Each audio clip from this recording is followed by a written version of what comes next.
आज मैं आपके लिए जो रेसिपी लेकर आई हूँ वो बच्चे बड़े सबकी पसंदीदा होती है, ख़ास तौर से बच्चों की, क्योंकि आजकल जो बच्चे हैं वो सालन वगैरह बिल्कुल पसंद नहीं कर सकते। लेकिन अगर आप इस तरीके से अपने बच्चों को चिकन टिक्का बोटी बना के देंगे तो बच्चे ज़रूर इसको पसंद करेंगे। और बहुत ही ज़बरदस्त और मज़ेदार सी रेसिपी मुझे ये आपके साथ ईद के साथ ही शेयर करनी थी, मगर चूँकि ईद के बाद इतनी मसरूफियत होती है कि मैं ये अपनी वीडियो एडिट ही नहीं कर सकी, तो मैं अब आपके साथ शेयर कर रही हूँ। अच्छा, मैंने इसको चावलों के साथ सर्व किया था और रायता सलाद चटनियाँ थी, लेकिन आप चाहें तो इसको रोटी के साथ भी सर्व कर सकते हैं और इसके साथ आप पराठे रोल वगैरह भी बना के एंजॉय कर सकते हैं। क्योंकि मैंने अपने बच्चों को इससे पराठे रोल बना के दिए थे कि जो कि बच्चों को बहुत पसंद आता है। इंशाल्लाह जब कभी मौका मिला था वो रेसिपी भी ज़रूर शेयर करूँगी। बिस्मिल्लाहिर्रहमानिर्रहीम, अस्सलाम वालेकुम, वेलकम बैक माई चैनल। आज मैं आपके लिए बना रही मज़ेदार सी टिक्का बोटी बनाने के लिए मैंने 1 किलो बोनलेस लिया था और इसके अंदर मैंने डाल दिया था अदरक लहसुन का पेस्ट, नमक और सिरका, और साथ के साथ इसके अंदर मैंने 1 चमचा डाल दिया था मस्टर्ड पेस्ट का। जो मस्टर्ड पेस्ट होता है उससे एक बहुत ही ज़बरदस्त अच्छा सा फ्लेवर आता है। अगर मस्टर्ड पेस्ट ना हो तो आप इसका जो मस्टर्ड पाउडर आता है वो भी डाल सकते हैं। ये सब चीज़ें डालने के बाद अच्छे तरीके से आप इनको मिला लें और इसको कम से कम 15 मिनट के लिए आप इसको छोड़ दें ताकि ये सारी चीज़ें हमारी इसके अंदर बैठ जाए। तो एक अच्छा सा ज़बरदस्त सा फ्लेवर आता है और उससे हमारे जो चिकन है, हमारे टिक्के हैं, वो बहुत ज़्यादा जूसी भी बनते हैं। 15 मिनट होने के बाद जिसके जो बाकी के मसाले अब हम वो इसके अंदर डालेंगे।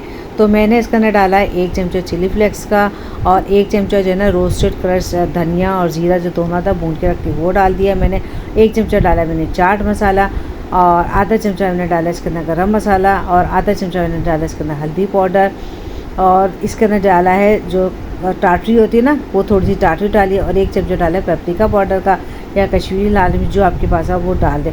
और 3 से 4 चमचे डाला हमने दही कोशिश करें गाढ़ा दही हो, उसमें पानी कम से कम हो। और 3-4 चमचे मैंने डाल दिए ऑलिव ऑयल के। आप कोई भी ऑयल जो आप यूज़ करते हो वो आप डाल सकते हैं। और आखिर में 1 चमचा टिक्का मसाले का डालेंगे जो आप किसी भी कंपनी का डाल सकते हैं। फिर इन सब चीज़ों को अच्छे तरीके से हम मिला लेंगे। हमको इतना मिलाना है कि सारी चीज़ इसके अंदर अच्छे तरीके से मिक्स हो जाए। और आखिर में मुझे याद आया कि थोड़ा सा हम फूड कलर डालते हैं। फूड कलर ऑप्शनल है, आपकी मर्ज़ी डाले ना डाले, बस फूड कलर से क्या होगा एक अच्छा सा कलर आ जाएगा। और कलर ऐसा होगा जैसे हमने बाज़ार से जो हम टिक्के लेकर आते हैं उसमें कलर होता है। और आखिर में हम डाल देंगे 1 चमचा ड्राई मेथी का, जो खुश्क मेथी होती है, चाहे बाज़ार वाली हो या घर वाली हो, बस 1 चमचा हम डाल देंगे इस तरह खुश्क मेथी का। और दोबारा से इन सब चीज़ों को अच्छे तरीके से मिक्स कर लेंगे। मिक्स करने के बाद हम इसके अंदर देंगे कोयले की धुनी।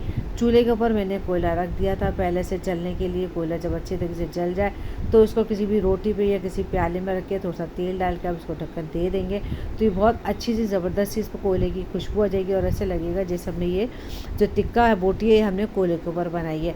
5 मिनट हम इसको अच्छे तरीके से कवर करके रख देंगे। 5 मिनट के बाद आप इसको ढक्कन हटा के आप इसको फ्रिज में, अगर मौसम गर्म है तो इसको आप 1-2 घंटे के लिए फ्रिज में रख दें या बाहर ही छोड़ दें।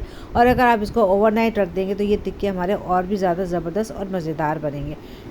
अच्छा जी, ये मैंने तकरीबन 6 घंटे के लिए रखा था। उसके बाद मैंने एक पैन ले लिया, उसके अंदर मैंने जितनी भी बोटियाँ थी उस पर से जितनी बोटियाँ पैन के अंदर आई मैंने बोटियाँ फैला दी थी और उसको हल्की आंच पे ढक्कन ढक के रख दिया था कि ये जो है ना अपना पानी छोड़ देगी। क्योंकि जब थोड़ी देर के लिए हमने इसको फुल फ्लेम पे रखा कि ये ज़रा गर्म हो जाए, उसके बाद मैंने आँच बिल्कुल धीमी दम वाली आँच कर दी थी कि इसने अपना ही पानी छोड़ा। अपने ही पानी में जो बोटियाँ हैं वो गल गई। जब बोटियाँ गल गई अच्छे तरीके से, उसके बाद मैंने इसका ज़रा तेज़ आँच करके इसका पानी खुश कर लिया था।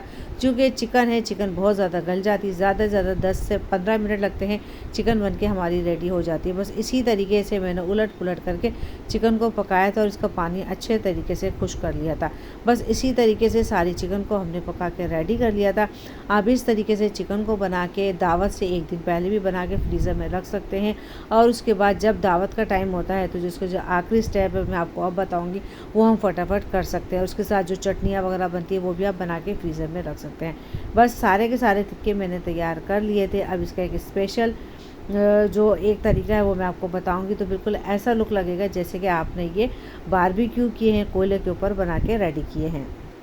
अच्छा जी, आप तकरीबन सीखे तो हर घर में मौजूद होती है, बस आपको क्या करना है, सीखों के ऊपर बोटियों को लगा के इनको ऊपर हल्का सा इनको काला सा शेड देना है। जैसे जो आप बाज़ार से तिक्का बोटी या कोई भी चीज़ बाज़ार से बारबेक्यू लेकर आते हैं जो कोयले के ऊपर सेकते हैं, तो एक हल्का सा काला सा कलर होता है, तो वो जलाना नहीं, हल्का सा काला सा शेड लाना है कि ऐसा लगे कि जैसे ये हमने कोयले के ऊपर बनाया है। मुझे यकीन है आपको मेरे आज की आसान सी रेसिपी ज़रूर पसंद आई होगी।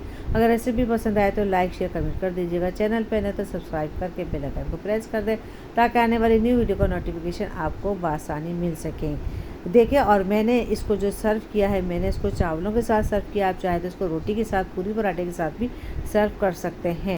अच्छा जी, जो घर में जब बहुत सारे मेहमान होते हैं तो प्रॉपर तरीके से मैं इसको सेट करके नहीं शेयर कर सकी आपके साथ, उसके लिए माज़रत, मगर मुझे यकीन है आपको रेसिपी ज़रूर पसंद आई होगी। फिर मिलेंगे अगली वीडियो तक के लिए। अल्लाह हाफिज़। मुझे अपनी दुआ में ज़रूर याद रखा करें।